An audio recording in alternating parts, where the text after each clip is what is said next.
Good evening and welcome to my channel.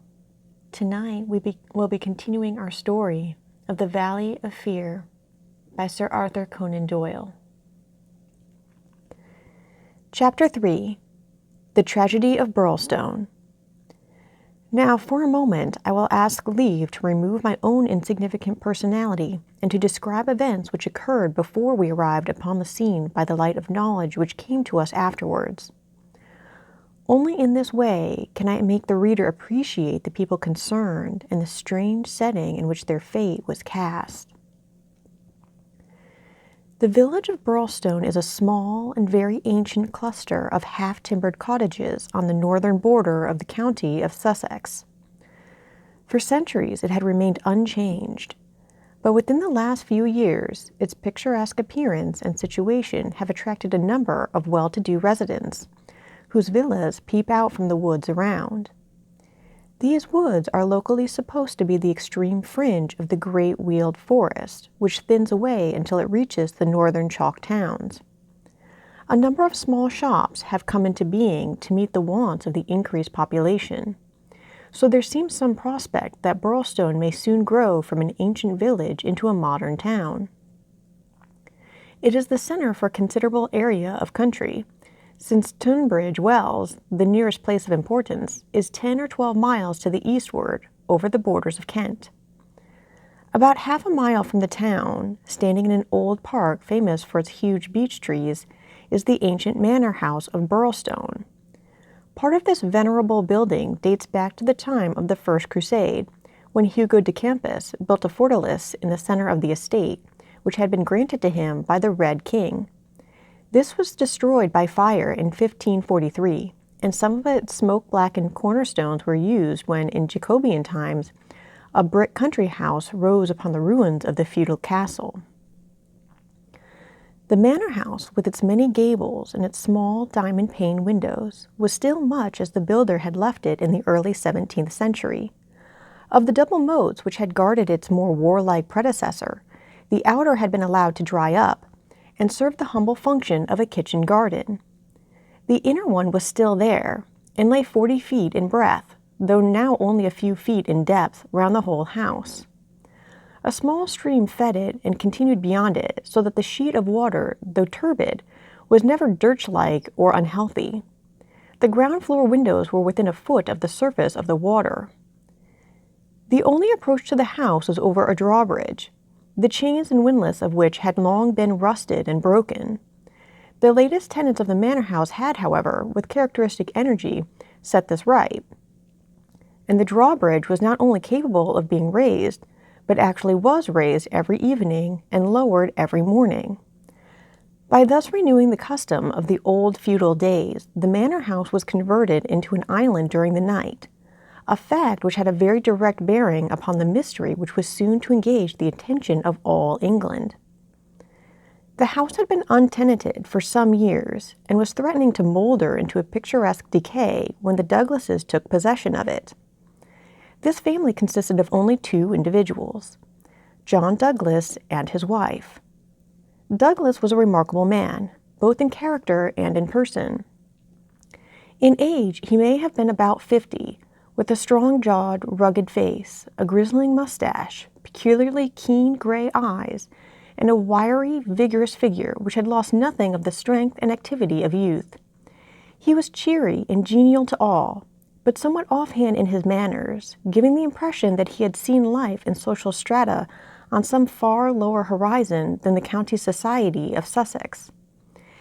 Yet, though looked at with some curiosity and reserve by his more cultivated neighbors, he soon acquired a great popularity among the villagers, subscribing handsomely to all local objects, and attending their smoking concerts and other functions, where, having a remarkably rich tenor voice, he was always ready to oblige with an excellent song. He appeared to have plenty of money, which was said to have been gained in the California goldfields, and it was clear from his own talk and that of his wife that he had spent a part of his life in America. The good impression which had been produced by his generosity and by his democratic manners was increased by a reputation gained for utter indifference to danger. Though a wretched rider, he turned out at every meet, and took the most amazing falls in his determination to hold his own with the best. When the vicarage caught fire, he distinguished himself also by the fearlessness with which he re-entered the building to save property after the local fire brigade had given it up as impossible. Thus it came about that John Douglas of the Manor House had within 5 years won himself quite a reputation in Burlstone. His wife, too, was popular with those who had made her acquaintance, though after the English fashion, the callers upon a stranger who settled in the county without introductions were few and far between. This mattered the less to her, as she was retiring by disposition, and very much absorbed, to all appearance, in her husband and her domestic duties. It was known that she was an English lady who had met Mr. Douglas in London, he being at that time a widower. She was a beautiful woman, tall, dark, and slender, some 20 years younger than her husband, a disparity which seemed in no wise to mar the contentment of their family life. It was remarked sometimes, however, by those who knew them best, that the confidence between the two did not appear to be complete, since the wife was either very reticent about her husband's past life, or else, as seemed more likely, was imperfectly informed about it. It had also been noted and commented upon by a few observant people that there were signs sometimes of some nerve strain upon the part of Mrs. Douglas, and that she would display acute uneasiness if her absent husband should ever be particularly late in his return. On a quiet countryside, where all gossip is welcome, this weakness of the lady of the manor house did not pass without remark, and it bulked larger upon people's memory when the events arose which give it a very special significance. There was yet another individual whose residence under that roof was, it is true, only an intermittent one, but whose presence at the time of the strange happenings which will now be narrated brought his name prominently before the public. This was Cecil James Barker, of Hales Lodge, Hampstead. Cecil Barker's tall, loose-jointed figure was a familiar one in the main street of Burlstone village, for he was a frequent and welcome visitor at the manor house. He was the more noticed as being the only friend of the past unknown life of Mr. Douglas, who was ever seen in his new English surroundings. Barker was himself an undoubted Englishman, but by his remarks it was clear that he had first known Douglas in America and had there lived on intimate terms with him. He appeared to be a man of considerable wealth, and was reputed to be a bachelor. In age, he was rather younger than Douglas, 45 at the most. A tall, straight, broad-chested fellow with a clean-shaved, prize-fighter face, thick, strong, black eyebrows, and a pair of masterful black eyes which might, even without the aid of his very capable hands, clear a way for him through a hostile crowd. He neither rode nor shot, but spent his days in wandering round the old village with his pipe in his mouth, or in driving with his host, or in his absence with his hostess over the beautiful countryside. An easy-going, free-handed gentleman, said Ames, the butler, but my word, I had rather not be the man that crossed him. He was cordial and intimate with Douglas, and he was no less friendly with his wife, a friendship which more than once seemed to cause some irritation to the husband, so that even the servants were able to perceive his annoyance. Such was the third person who was one of the family when the catastrophe occurred. As to the other denizens of the old building, it will suffice out of a large household to mention the prim, respectable, and capable Ames, and Mrs. Allen, a buxom and cheerful person, who relieved the lady of some of her household cares. The other 6 servants in the house bear no relation to the events of the night of January 6th. It was at 11:45 that the first alarm reached the small local police station in charge of Sergeant Wilson of the Sussex Constabulary. Cecil Barker, much excited, had rushed up to the door and pealed furiously upon the bell. A terrible tragedy had occurred at the manor house, and John Douglas had been murdered. That was the breathless burden of his message. He had hurried back to the house, followed within a few minutes by the police sergeant, who arrived at the scene of the crime a little after 12 o'clock, after taking prompt steps to warn the county authorities that something serious was afoot. On reaching the manor house, the sergeant had found the drawbridge down, the windows lighted up, and the whole household in a state of wild confusion and alarm. The white-faced servants were huddling together in the hall, with the frightened butler wringing his hands in the doorway. Only Cecil Barker seemed to be master of himself and his emotions. He had opened the door which was nearest to the entrance, and he had beckoned to the sergeant to follow him.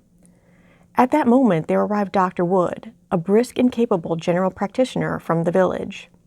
The three men entered the fatal room together, while the horror-stricken butler followed at their heels, closing the door behind him to shut out the terrible scene from the maidservants. The dead man lay on his back, sprawling with outstretched limbs in the center of the room. He was clad only in a pink dressing gown, which covered his nightclothes. There were carpet slippers on his bare feet. The doctor knelt beside him and held down the hand lamp which had stood on the table. One glance at the victim was enough to show the healer that his presence could be dispensed with. The man had been horribly injured. Lying across his chest was a curious weapon, a shotgun with the barrel sawed off a foot in front of the triggers. It was clear that this had been fired at close range, and that he had received the whole charge in the face, blowing his head almost to pieces. The triggers had been wired together so as to make the simultaneous discharge more destructive. The country policeman was unnerved and troubled by the tremendous responsibility which had come so suddenly upon him. "We will touch nothing until my superiors arrive," he said in a hushed voice, staring in horror at the dreadful head. "Nothing has been touched up to now," said Cecile Barker. "I'll answer for that. You see it all exactly as I found it." "When was that?" The sergeant had drawn out his notebook. "It was just 11:30. I had not begun to undress, and I was sitting by the fire in my bedroom when I heard the report. It was not very loud. It seemed to be muffled. I rushed down. I don't suppose it was 30 seconds before I was in the room." "Was the door open?" "Yes, it was open. Poor Douglas was lying as you see him. His bedroom candle was burning on the table. It was I who lit the lamp some minutes afterward." "Did you see no one?" "No. I heard Mrs. Douglas coming down the stair behind me, and I rushed out to prevent her from seeing this dreadful sight. Mrs. Allen, the housekeeper, came and took her away. Ames had arrived, and we ran back into the room once more." "But surely I have heard that the drawbridges kept up all night." "Yes, it was up until I lowered it." "Then how could any murderer have got away? It is out of the question. Mr. Douglas must have shot himself." "That was our first idea, but see," Barker drew aside the curtain and showed that the long diamond-paned window was open to its full extent. "And look at this." He held the lamp down and illuminated a smudge of blood like the mark of a boot sole upon the wooden sill. "Someone has stood there in getting out." "You mean that someone waded across the moat?" "Exactly." "Then if you were in the room within half a minute of the crime, he must have been in the water at that very moment." "I have not a doubt of it. I wish to heaven that I had rushed to the window.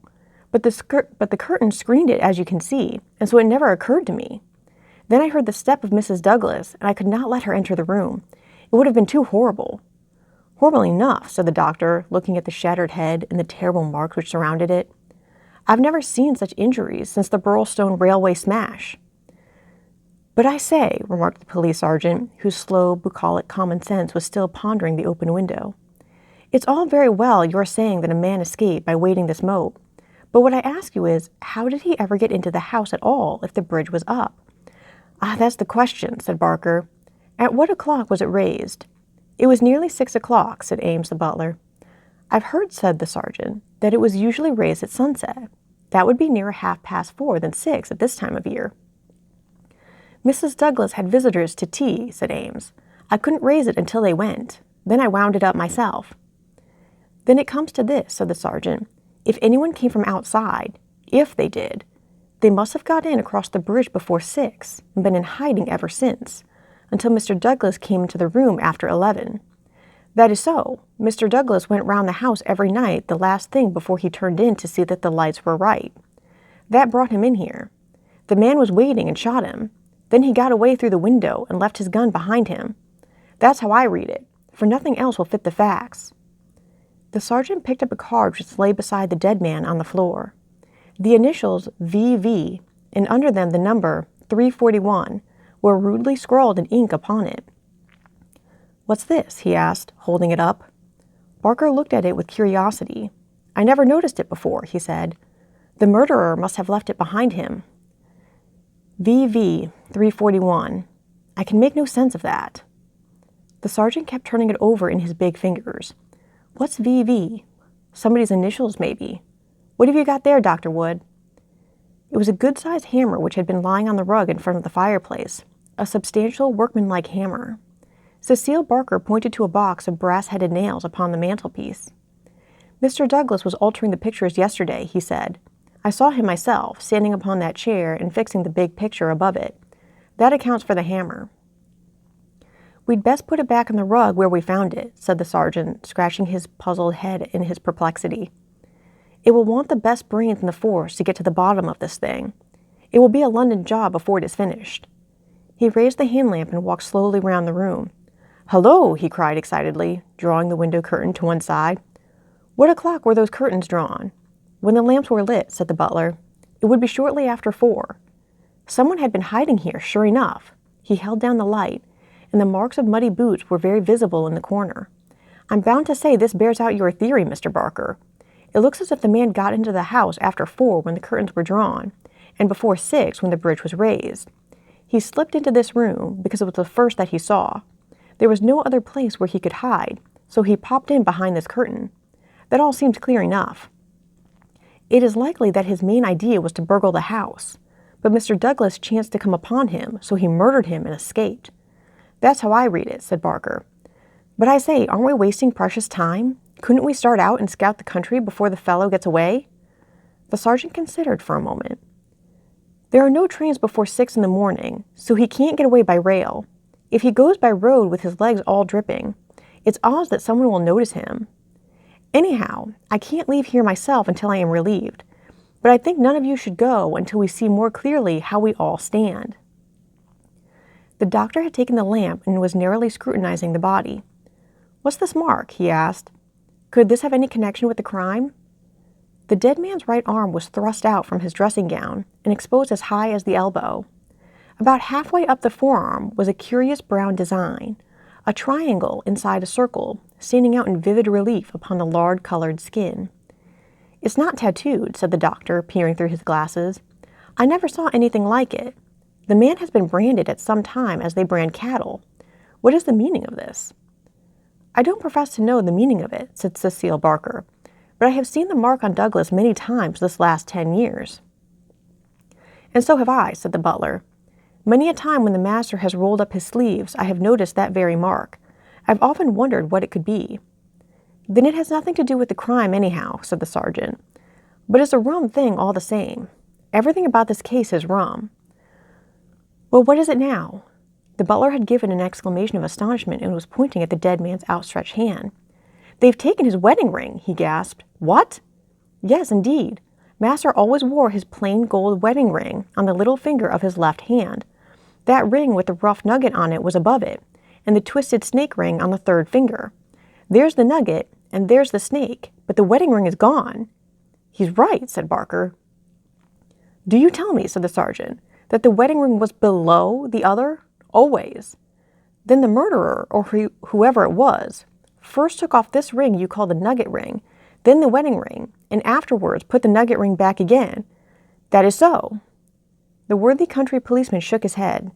"Seems to me the sooner we get London onto this case, the better," said he. "White Mason is a smart man. No local job has ever been too much for White Mason. It won't be long now before he is here to help us. But I expect we'll have to look to London before we are through. Anyhow, I'm not ashamed to say that it is a deal too thick for the likes of me." Thus ends Chapter 3 of The Valley of Fear by Sir Arthur Conan Doyle.